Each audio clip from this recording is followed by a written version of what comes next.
मंदिर में अगर दिया लगाने जा रहे हो, बाती लगाई है आपने मंदिर के अंदर, तो कुछ देर बैठिए, कुछ देर स्मरण करिए। हमारे यहां तो यहां तक कहा गया है कि किसी मुर्दे को अगर जलाया भी जाता है, को कभी गोल बत्ती नहीं लगती। आप मटके के पास में, परिंदे के पास में, जल के पात्र के पास में कोई भी अगर दिया लगाएंगे तो वहां गोल बत्ती रखकर लगाएंगे तो घर में लक्ष्मी नहीं टिकेगी।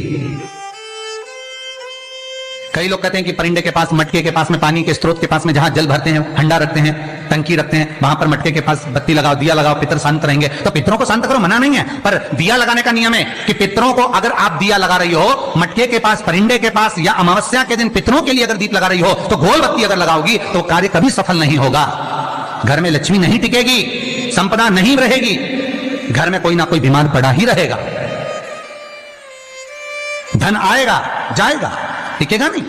इसलिए पितरों के लिए अगर दिया लगाना है, पूर्वजों के लिए दिया है, तो कपाल क्रिया तक रुकना पड़ता है कि थोड़ा रुकिए, कोई पीछे से आकर कुछ कर ना जाए। दीप जलाने थोड़ी देर रुकिए। और दीप का भी नियम है महाराज, दीप का भी नियम है।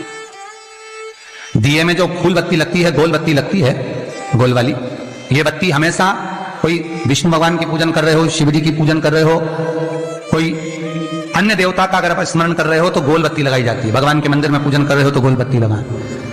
लंबी बत्ती, लंबी वाली जो बत्ती होती है लक्ष्मी की पूजन में, देवी पूजन में, जितनी भी माताओं की आप पूजन करोगे, जितनी भी देवियों का आप स्मरण करोगे, उसमें लंबी बत्ती का प्रमाण है।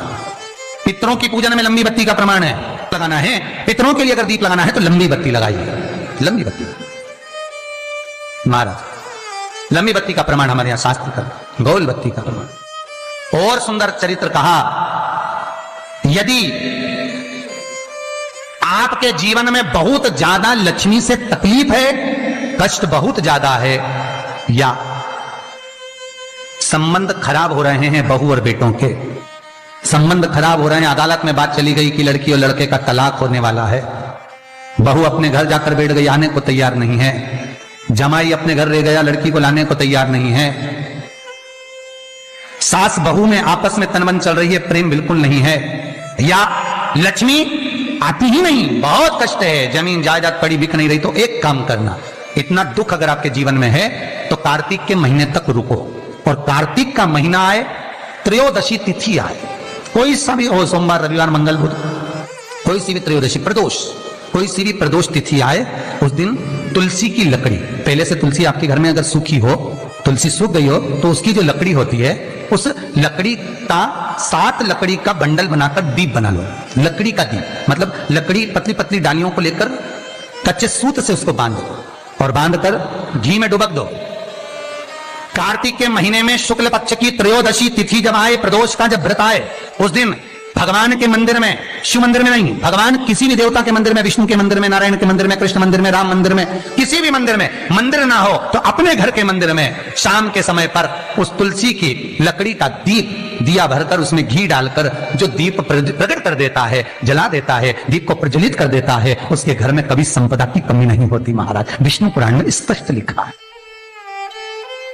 इसलिए शायद कहा जाता है कि भगवान को सर्वश्रेष्ठ कौन सा चंदन अच्छा लगता है। आपको पहले भी कथा में कहा, आगरा की कथा अगर किसी ने सुनी होगी तो उसमें वर्णन किया, भगवान को सर्वश्रेष्ठ चंदन कौन सा, भगवान को सर्वश्रेष्ठ चंदन कौन सा प्रिय है, वो कौन सा चंदन है जो भगवान विष्णु को लगाएं, राम को लगाएं, कृष्ण को लगाएं, वो कौन सा चंदन है जो श्री हरि को लगाया जाए। तो जीते जी भगवान विष्णु एक बार गले लगाते हैं, उसको कहते हैं हरि चंदन। कौन सा चंदन है? हरि चंदन। हरि चंदन बाजार में नहीं मिलेगा, हरि चंदन आपको बनाना पड़ेगा। कैसे बनाना है?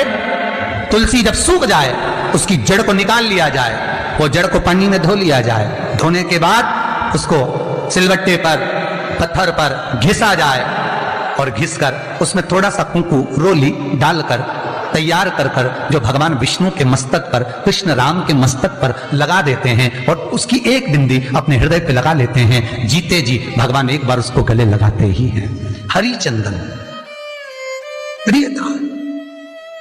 जैसे शिव महापुराण में रुद्र चंदन का भाव है, शिव महापुराण में रुद्र चंदन का प्रमाण दिया जाता है। अगर आपने लिंग पुराण पढ़ी हो तो उसका 5वां स्कंद अवश्य पढ़िएगा महाराज, और शिव महापुराण अगर पढ़ रहे हो तो उसका कुमार खंड पढ़िएगा, जिसमें रुद्र चंदन का प्रमाण है। रुद्र चंदन कैसा?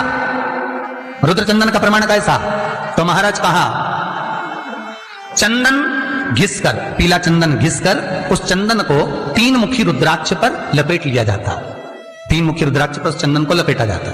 लपेटोगे उसके बाद उसको ऐसा गोल करोगे तो एकदम चिकना हो जाएगा, एकदम चिकना, ठीक है, एकदम चिकना हो जाएगा। और उस चंदन को आप शिवरात्रि के दिन, और कोई से भी महीने की शिवरात्रि, किसी भी महीने की हो, सब फलदायी होती है। अगर आप पंचांग में देखेंगे तो शिवरात्रि लिखी हुई आती है, हर महीने शिवरात्रि पड़ती है। किसी भी महीने की शिवरात्रि पर रुद्र चंदन अर्थात जो चंदन का आपने 3 मुखी रुद्राक्ष में लेपन करा है, उसका गोला बनाया है, वो चंदन अच्छा मोटा मोटा कर लेना, अच्छा बढ़िया, ऐसा नहीं थोड़ा बहुत ही लगा, पूरा रुद्राक्ष दिखना नहीं चाहिए, पूरा लपेट कर उसको शंकर के शिवलिंग पर ले जाकर रख दीजिए और फिर धीरे धीरे शंकर भगवान का जल अभिषेक करना प्रारंभ कर दीजिए। वो चंदन पूरा धीरे धीरे शंकर के शिवलिंग पर डलना चाहिए। शंकर के मूल मंत्र श्री शिवाय नमस्तुभ्यं का जाप करिए। यह कहलाता है रुद्र चंदन। इस चंदन के अभिषेक से महाराज जो काम नहीं होता आप कर कर उस कार्य को प्राप्त कर सकते हो, सिद्ध कर सकते हो।